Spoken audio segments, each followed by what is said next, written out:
Radio Pakistan Gilgit سے واجد علی آپ کی خدمت میں حاضر ہے اور تمام سننے والوں کو السلام علیکم۔ سامعین محترم، آج کے پروگرام میں ہم نفسیاتی بیماریوں کے حوالے سے گفتگو کریں گے۔ اس پر بات کرنے کے لیے ہم نے اپنے اسٹوڈیوز میں معزز مہمان ڈاکٹر انیس اکبر کو مدعو کیا ہے۔ ڈاکٹر انیس اکبر صاحب کافی سالوں سے نفسیاتی بیماریوں کے حوالے سے اپنا کلینک کرتے ہیں اور ایک غیر سرکاری ہسپتال کے ساتھ وابستہ ہے۔ سب سے پہلے ڈاکٹر انیس اکبر صاحب، آپ کا بہت بہت شکریہ، آپ نے وقت دیا ریڈیو پاکستان گلگت کے لیے۔ اس کے ساتھ ہی میں آپ سے سوال پوچھنا چاہتا ہوں کہ آج کل ہم دیکھتے ہیں یہ جو تیزی سے بدلتی ہوئی معاشرتی، سماجی، جدید ٹیکنالوجی اور پھر سوشل میڈیا، ان سب کو اگر ہم سامنے رکھیں تو جو نوجوان ہے وہ ایک مسابقت اور مقابلے کے دور سے گزر رہا ہے۔ تو ایسے میں نوجوانوں کو مختلف قسم کے مسائل کا سامنا ہے۔ ان میں سب سے اہم جو مسئلہ ہے وہ نفسیاتی مسائل کا شکار ہے۔ تو کیا آپ یہ سمجھتے ہیں کہ یہ وجوہات ہے؟ محترم واجد صاحب، مہربانی، شکریہ، آج آپ نے ہمیں یہاں پہ بلایا اور اس سینسیٹیو ٹاپک کو جو کہ ذہنی امراض کے حوالے سے اس پہ وقت نکالا کہ اس پہ بات چیت ہو۔ واجد صاحب، اگر آپ دیکھیں یہ زمانہ جو ہے یہ ہے ذہنی امراض کا زمانہ۔ یو این کی جو اسٹڈیز ہیں اور بہت ساری اور جو ریسرچز اور اسٹڈیز کہتی ہیں وہ یہ کہتی ہیں کہ ہر ایک زمانے میں ایک وبا ہوتی ہے، ایک بیماری ہوتی ہے، اور جو یہ ماڈرن ٹائمز ہیں، جس زمانے میں ہم سانس لے رہے ہیں، اس زمانے کی جو سب سے بڑا مسئلہ ہے وہ یہی ہے کہ یہاں پہ لوگ ذہنی امراض میں مبتلا ہیں۔ تو اس پرابلم کو ہمیں ان کے ساتھ اکنالج کرنا ہوگا، ان کو اسٹگمٹائز نہیں کرنا ہوگا، ان کو لیبل نہیں کرنا ہوگا، ان پہ کوئی ججمنٹ پاس نہیں کرنی ہوگی۔ چونکہ زمانے کا مسئلہ ہے تو اس زمانے میں رہنے والے یوتھ، بوڑھے، بچے، ہر بندہ اس چیز میں انوالو ہو رہا ہے۔ اور جس طرح آپ نے اس کے چند مسئلے مسائل کی وجوہات بیان کیے، ایکچولی بذات خود کوئی چیز نہ نفع بخش ہوتی ہے نہ نقصان دہ ہوتی ہے۔ ریلیٹیو ٹرمز ہیں جو اللہ تعالیٰ نے اس کائنات کو خلق کیا ہے، یہ سب جو ہیں ہمارے پاس ٹولز ہیں۔ ٹول ایک اوزار، فار ایگزامپل ایک چری ہے، ایک اوزار ہے، اس کو آپ گڈ پرپس کے لیے یوز کرتے ہیں تو وہ اچھے کام میں آپ کے فائدہ دیتی ہے۔ اسی چری کو اگر آپ غلط کام میں استعمال کرتے ہیں تو آپ کے لیے نقصان کا باعث بنتا ہے۔ تو اب جس طرح یہ آپ نے کہا کہ جو ہمارے معاشرتی اور ملک میں پاپولیشن ایکسپلوژن، لوگوں کا ایک دوسرے کے ساتھ جدوجہد کرنا، کوشش کرنا اور حق حلال روزی کے لیے جو تگ و دو کر رہے ہیں، اس کی وجہ سے ذہنی اور معاشی اور معاشرتی پرابلمز کریٹ ہو رہے ہیں۔ ہاں بالکل ٹھیک، ہم سب کو اس چیز کو ایکسیپٹ کرنا چاہیے۔ تو کیا سمجھتے ہیں کہ اس کو، اب ظاہر ہے ٹیکنالوجی نے آنا ہے، زمانے نے بدلنا ہے، ہم اپنے آپ کو اس کے ساتھ کیسے ایڈجسٹ کریں؟ اس کے ساتھ جو ہے اس طرح ہم اپنے آپ کو ایڈجسٹ کر سکتے ہیں کہ ہم چیزوں کی نوعیت کو سمجھیں، ان کے اس میں پاسبلٹیز اور اپرچونٹیز کو ڈھونڈنے کی کوشش کریں۔ ایک سائیکالوجی میں ٹرم ہے جس کو ہم کہتے ہیں لرنڈ ہیلپ لیسنس، جس کی ایک مثال دی جاتی ہے۔ پرانے زمانے میں جب ایلیفنٹس کو ٹرین کیا جاتا تھا، ہاتھیوں کی ٹریننگ ہوتی تھی، تو جب وہ چھوٹے فیز میں ہوتے تھے، مطلب بچے ہوتے تھے، تو ان کو چین کے ساتھ باندھ دیا جاتا تھا، اور وہ چین اتنے قوی ہوتے تھے کہ وہ اپنی جگہ سے ہل نہیں سکتے تھے۔ پھر وہی ایلیفنٹ اس کو کئی دفعہ کوشش کرنے کے باوجود جب نہیں توڑ سکا، وہ چھوٹا بیبی ایلیفنٹ، تو ان کے ذہن میں یہ چیز بیٹھ گئی کہ چین مجھ سے زیادہ طاقتور ہے۔ پھر وہی ایلیفنٹ جب ایڈلٹ میں بڑا ہوتا ہے، گرو ہوتا ہے اور بہت زیادہ طاقتور بن جاتا ہے کہ پورے جنگل کے درختوں کو، طاقتور درختوں کو روٹس کے ساتھ اکھاڑ پھینکتا ہے، پھر بھی جب اس کا ٹرینر اس چھوٹے سے پتلے سے چین کے ساتھ اس کو باندھتا ہے، پھر اس کی بچپن کی وہی تھاٹس ذہن میں آتی ہیں ہاتھی کے کہ یہ چین وہ چین ہے جسے میں بچپن سے آج تک نہیں توڑ سکا، اور وہ اس کے ساتھ بندھا رہتا تھا۔ اس کو سر کہتے ہیں لرنڈ ہیلپ لیسنس۔ تو محترم، ہماری لائف کے جو پرابلمز ہیں انہوں نے ہمیں ہیلپ لیس کر دیا ہے۔ ہم نے جب اپنی زندگی میں، پاکستانی نوجوان نے جب اپنی زندگی میں تگ و دو کی، کوشش کی اور ان چیزوں سے نکلنے کی جستجو کی کہ کسی طرح اپنے ماحول کو اور ان چیزوں کو، اپنے انوائرمنٹ کو تبدیل کر سکے، اور اس نے اس میں ناکامی دیکھی، تو اب اس کے ذہن میں، ہماری قومی ایک ذہن میں یہ چیز بیٹھ گئی ہے کہ ہم ان حالات کو نہیں توڑ سکتے۔ میں یہ سمجھتا ہوں کہ آپ اس طرف اشارہ کر رہے ہیں کہ نوجوانوں کے اندر وہ ساری صلاحیتیں موجود ہیں، لیکن ہم نے اپنے لیے ایک غلاف بنایا ہے کہ ہم یہ کر سکتے ہیں، نہیں کر سکتے، یا اس غلاف سے ہم باہر نہیں نکل سکتے، حالانکہ ہمارے پاس وہ صلاحیتیں ہیں۔ میں اس چیز کو اس طرح سمجھ چکا ہوں۔ آپ بالکل صحیح فرما رہے ہیں واجد صاحب، آپ نے جو باتیں کی میں اس کے ساتھ بالکل متفق ہوں۔ اگر ہم اس پورے کانسیپٹ کو جو ہاتھی کے ذہن میں چل رہا ہے، اور اگر اس کو جو سائیکولوجیکل ٹرم میں نے یوز کی لرنڈ ہیلپ لیسنس، اگر اس کو ہم اردو یا عام فہم زبان میں اپنے نوجوان کے لیے، اپنے لسنرس کے لیے ٹرانسلیٹ کر دیں، تو وہ ایک لفظ اردو کا ہے مایوسی۔ بیسیکلی واپس جائیں گے آپ کے سوال کی طرف جو آپ نے انیشیٹ کیا تھا، تو وہ جو سوال ہے کہ ہمارے پرابلمز نہیں ہیں، ایکچولی پرابلمز اس ملک میں نہیں ہیں، دے آل آر اپورچونیٹیز۔ ہم صرف مایوسی کا شکار ہو گئے اور اس لیے ہمیں پرابلمز نظر آتی ہیں، ہمیں آبسٹیکلز ہی نظر آتے ہیں، ہمیں اس سے نکلنے کا راستہ نہیں ملتا یا نہیں سوچ پاتے۔ آپ نے جو سوال میں جتنے بھی چیزوں کی طرف اشارہ فرمایا، آپ مجھے بتائیں وہ کون سا ملک ہے، وہ کون سی جنت ہے اس دنیا میں جس کو ہم یوٹوپیا کہتے ہیں، وہ کون سا یوٹوپیا ہے جہاں پہ چیزیں نہیں موجود؟ میں بھی یہ سمجھتا ہوں کہ اگر آج کل ہم دیکھتے ہیں یہاں کا یوتھ جو پرابلمز فیس کر رہا ہے، میں سمجھتا ہوں ترقی یافتہ ممالک ہے، وہاں کے یوتھ بھی میری نظر میں وہ فیس کرتے ہیں۔ البتہ ان کا جو لیول ہے وہ کچھ زیادہ اور کم ہو سکتا ہے، کیونکہ ہم ابھی ترقی کے راہ پہ ہیں، تو ہم کچھ زیادہ چیلنجز کو فیس کر رہے ہوں گے، وہاں کے یوتھ اتنے زیادہ نہیں کر رہے ہوں گے، لیکن اس دیکھیں تو ہمارے پاس کچھ اپرچونیٹیز اس سے زیادہ بھی ہوں گے۔ چیلنجز یا مشکلات ہر جگہ ہے۔ آپ نے واجد صاحب بالکل صحیح اور درست فرمایا کہ دنیا کے ہر کونے میں آپ جائیں، جیسے آپ نے کہا ڈیولپ نیشنز ہوں، انڈر ڈیولپ نیشنز ہوں، جہاں پہ انسان سانس لے رہا ہے اس کو تکالیف اور پرابلمز ایشو ہے، خواہ کہیں بھی رہو۔ اب ہمیں نیکسٹ اسٹیپ، ہم اگر آگے بڑھیں، اس ڈسکشن کو آگے لے کے جائیں، تو ہمیں یہ پتہ چلا کہ نہ صرف پاکستان میں پرابلمز ہیں بلکہ پرابلمز تو ہر جگہ میں ہیں۔ ہاں البتہ ان کی نوعیت میں فرق ہو سکتا ہے۔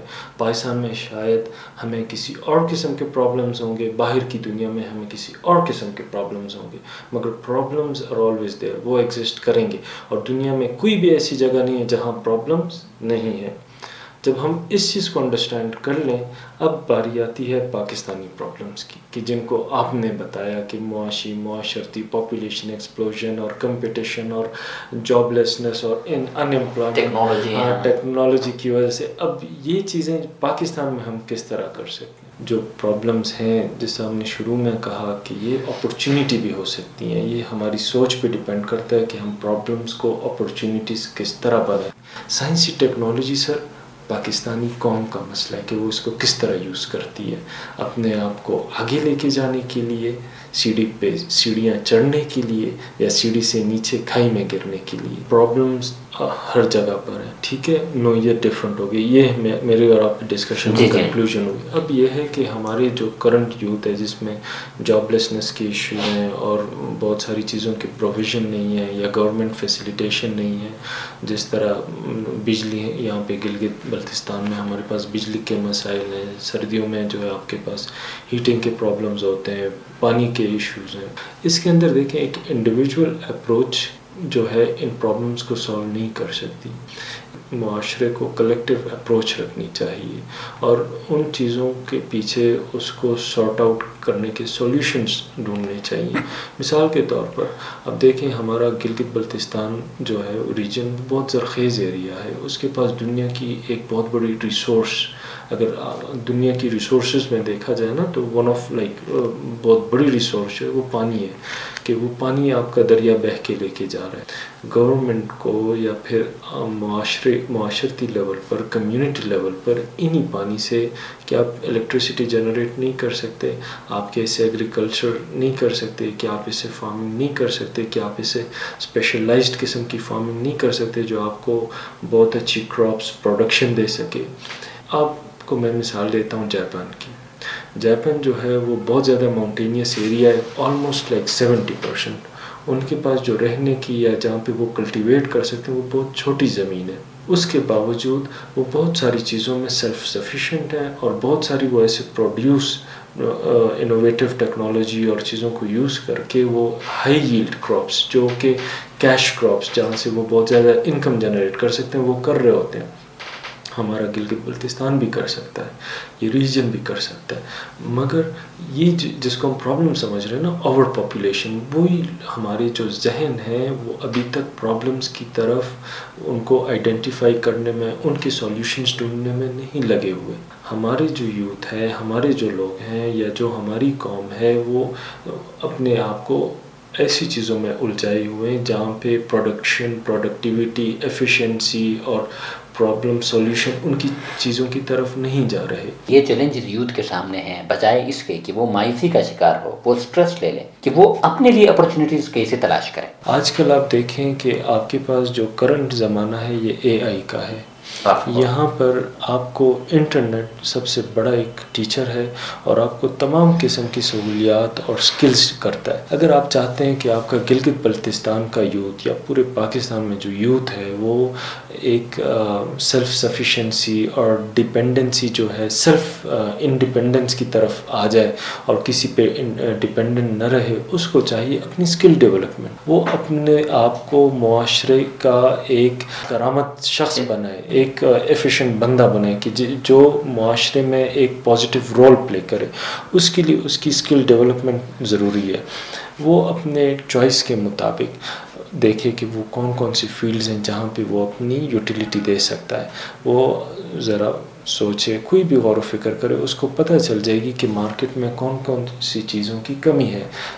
فار ایگزامپل ہم چونکہ گلگت بلتستان کا ذکر کر رہے ہیں, آپ دیکھیں یہاں پہ آپ کا ٹماٹر, آلو, پیاز تک پنڈی سے آ رہا ہے, فروٹس جو ہے وہ وہاں سے آ رہے ہیں. آپ کی اس طرح بیسک نیسیسٹی کی چیزیں, میں کپڑے, جوتے اور وہ جو انڈسٹریل چیزیں ان کی بات ہی نہیں کر رہا.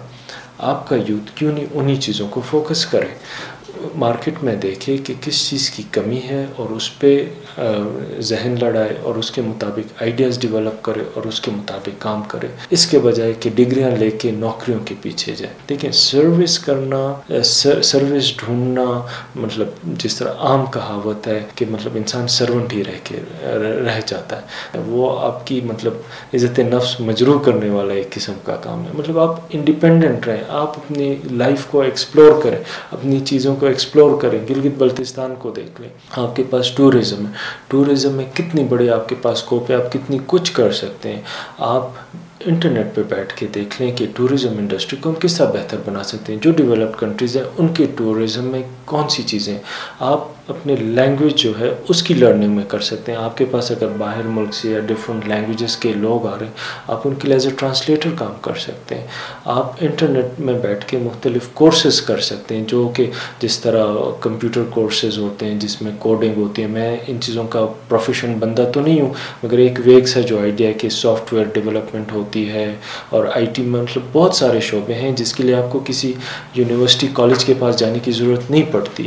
اور AI آنے کی وجہ سے جتنی بھی یہ ٹیچنگ جابس ہیں, ٹیچرز کی جو فیکلٹیز وغیرہ ہیں, وہ سب انڈر تھریٹ ہیں, کیونکہ the best teacher is already. تو ہر بندہ اپنی اسکل ڈیولپمنٹ کے حوالے سے وہاں سے کر سکتا ہے اور اپنے مارکیٹ کو دیکھ کے اس حساب سے ان چیزوں پہ کام کر سکتا ہے.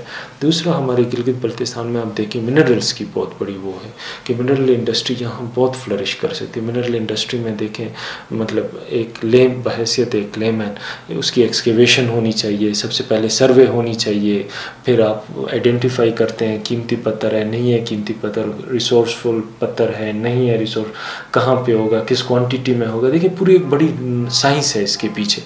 آپ اس میں سے کسی بھی ایک چیز میں ایکسپرٹ بن سکتے ہیں. اسی طرح دیکھیں آپ کوئی بھی اسکل ڈیولپ کر سکتے ہیں. آپ کے پاس گلگت بلتستان کے پہاڑوں میں کتنا وائلڈ جنگلی بوٹی اور جانور لیبل ہے, ان کے اوپر آپ کام کر سکتے ہیں, ان میں سے آپ ریسورس فائنڈ کر سکتے ہیں. اور دیکھیں ایکسپرٹ بننے کے لیے جو سائیکولوجیکلی آپ میں بات کروں یا ویسے بہت سارے انٹلیکچوئلز اس حوالے سے ایگری کرتے ہیں, مطلب ایک کامن سی سینگ ہے کہ اگر آپ ڈیلی 1 گھنٹہ اپنی جو فیلڈ آف اسٹڈی ہے اس کو دے دیں جس سے آپ کو شوق ہے. فار ایگزامپل میں گلگت بلتستان کے جو انوکھے جانور ہیں یا کوئی بھی ایک جانور کو لے کے اس کو اسٹڈی کرنا چاہ رہا ہوں, ڈیلی اگر میں 1 گھنٹہ دیتا ہوں تو ایک سال میں 365 ڈیز ہوتے ہیں. تو جو ایکسپرٹس ہیں یا جو ماہرین ہیں وہ کہتے ہیں کہ ود ان 5 ایئرس میں ہم جو ہے گلوب میں اس میں ایک ڈومیننس اختیار کر لیں کہ ایکسپرٹ لیول پہ آ جاتے ہیں, اور کہتے ہیں اگر ہم 7 سال اسی طرح پرسسٹنس شو کریں اس ایک چیز کے اندر ہم اتھارٹی بن جاتے ہیں. مطلب پوری دنیا میں سب سے ماہر بندہ میں ہوں گا صرف ڈیلی 1 گھنٹہ دینے کی وجہ سے. بہت اچھی زبردست بات آپ نے کی کہ اگر ہم بجائے اس کے کہ وسائل نہ ہونے کا رونا رو کے اپنے آپ کو ذہنی تناؤ کا شکار کر کے اپنے ذہن پہ ان چیزوں کو سوار کر کے ہمیں اپرچونیٹیز تلاش کرنی چاہیے، اور خاص کر کے گلگت بلتستان کے یوتھ کو یہاں کے قدرتی وسائل کے اندر اور یہاں پہ جو ریسورسز قدرت نے دی ہے ان کے اندر اپرچونیٹیز، جس طرح آپ نے پہاڑوں سے لے کے منٹ سے لے کے یہاں پہ جناح سے ان تک آپ نے بات کی کہ ان کے اندر اپرچونیٹیز ہے، تو یوتھ کو آگے آنا ہوگا اور ان اپرچونیٹیز سے فائدہ اٹھانا ہوگا اور اس میں اپنے آپ کو سیکھنا ہوگا، اپنے آپ کو تربیت یافتہ بنانا ہوگا اور کاروبار کی طرف آنا ہوگا. آپ کی کہنے کا مقصد یہ ہے کہ آپ آگے آئے اور نئے نئے جو اپرچونیٹیز ہیں ان سے آپ فائدہ اٹھائیں. ڈاکٹر صاحب آپ کا بہت شکریہ. اس جانے سے پہلے ہمارے یوتھ کو کیا میسیج دینا چاہیں گے؟ بس میری تمام پاکستانی یوتھ سے گزارش رہے گی کہ جو مین مسئلہ ہے جو بھی ایک انسان کی ترقی میں ہنڈرنس کا باعث ہے وہ ہے مایوسی. کیونکہ جب انسان مایوس ہو جاتا ہے اس کے سامنے سب کچھ بلیک آؤٹ کر جاتا ہے، اندھیرا چھا جاتا ہے اور اگلا سٹیپ وہ کبھی بھی نہیں لے سکتا.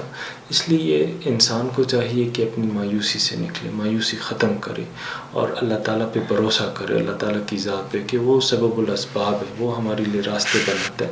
تب ہی جا کے اس کے اندر ایک موٹیویشنل فورس آتی ہے اور وہ قدم سٹیپ لینے کی طاقت اختیار کرتا ہے اور ہمت کرتا ہے. تب اللہ تعالیٰ کی جو رحم و کرم ہے اور جو مدد ہے اس کے ساتھ ہو جاتی ہے اور چیزیں آسان ہوتی ہیں. مگر جب تک ہم اس مایوسی کے کیپسول میں گھرے ہوں گے ہم نیکسٹ سٹیپ لینے سے ڈرتے ہیں، گھبراتے ہیں. اور دوسری بات جو میں کرنا چاہتا ہوں وہ یہ ہے کہ پاکستان میں جو بھی مسئلے مسائل ہیں آپ ان سے گھبرائیں مت. آپ جو ہیں ان کو اپرچونٹی دیکھیں اور اللہ تعالیٰ کا بھروسہ کرتے ہوئے یہ سارے آبسٹیکلز ختم ہو جائیں گے. کیونکہ دیکھیں قرآن مجید کی ایک آیت ہے جس کا مفہوم یہ ہے کہ انسان بہت ساری چیزوں میں اپنے لیے فائدہ سمجھتا ہے حالانکہ اس میں اس کے لیے نقصان ہوتا ہے. بہت ساری چیزوں میں انسان کو اپنا نقصان نظر آتا ہے مگر حقیقت میں اللہ تعالیٰ نے اس میں اس کے لیے فائدہ رکھا ہوتا ہے. بس میں یہاں پہ اختتام کروں گا ایک چھوٹے سے واقعے کے ساتھ. جو آئی فون کا اونر ہے، کو اونر تھے اسٹیو جابز ان کا نام تھا، ہم سب نے اس کا نام سنا ہوگا جو ابھی فوت ہو چکے ہیں. تو وہ اپنے کام میں پرفیکٹ اور مطلب اپنی کمپنی کو بہت زیادہ پروگریس کی طرف اور بڑا نام اس نے دیا ہے. ان کی سٹوری یہ ہے کہ ان کو ان کے کالج سے ڈراپ آؤٹ کر دیا تھا. وہ اپنے کالج میں فیل ہو گئے تھے اور کالج والوں نے اس کو نکال دیا تھا. پھر جب اس کو کالج نے نکال دیا انہوں نے کیلیگرافی جو اس کو اردو میں خطاطی کہتے ہیں اس کے کچھ لیسنس لیے. پھر وہ ادھر ادھر کام کرنے لگا، سیکھنے لگا. اور پھر جب اس نے یہ جو آئی فون اور اس کمپنی کو جوائن کیا ایپل کو، تو اس کے اندر وہی جو ڈراپ آؤٹ ہوتے ہوئے اس نے کیلیگرافی کے لیسنس، وہ جو وہاں سے اس نے کیلیگرافی لیسن سیکھے تھے انہی چیزوں کو اس نے پھر اپنی نئی جو ایپل پروڈکشن ہے اس میں اپلائی کیا اور اسی کے بیسس پہ جو ایپل ہے وہ عروج تک پہنچ گئے. جو پوری دنیا آج کل ایپل اور ایپل کو نام لے رہی ہے تو اس میں اسٹیو جابز کا رول ہے. اور اسٹیو جابز خود کہتا ہے کہ اگر وہ جو ڈراپ آؤٹ ہے وہ میرے لیے بہت اچھا تھا کیونکہ اس ڈراپ آؤٹ کی وجہ سے وہ جو کالج نے مجھے نکال دیا تھا میں کیلیگرافی لیسن سیکھا اور انہی لیسنس کی وجہ سے آج میں اتنا کریٹیوٹی اور انوویشن لا رہا ہوں. تو ہماری زندگی میں جو بھی پرابلمز آتے ہیں ہمیں ان کو جو ہے ایز پازیٹیو آپٹمسٹک اور اپنے لیے فائدہ مند ہو کے سوچنا چاہیے اور اللہ پہ بھروسہ کر کے مایوسی کے اس فیز سے باہر آنا چاہیے. یقیناً ناکامی کو ہم نے کیس سے مواقع میں بدلنا ہے. آپ کا کہنا یہ تھا کہ یوتھ کو اس کے لیے آگے آنا ہوگا. بہت شکریہ ڈاکٹر انیس اکبر صاحب، آپ نے وقت دیا اور اپنی قیمتی آراء ہمارے سامعین تک پہنچائی. بہت شکریہ آپ کا. اسی کے ساتھ اپنے میزبان واجد علی کو اجازت دیجیے. اللہ نگہبان.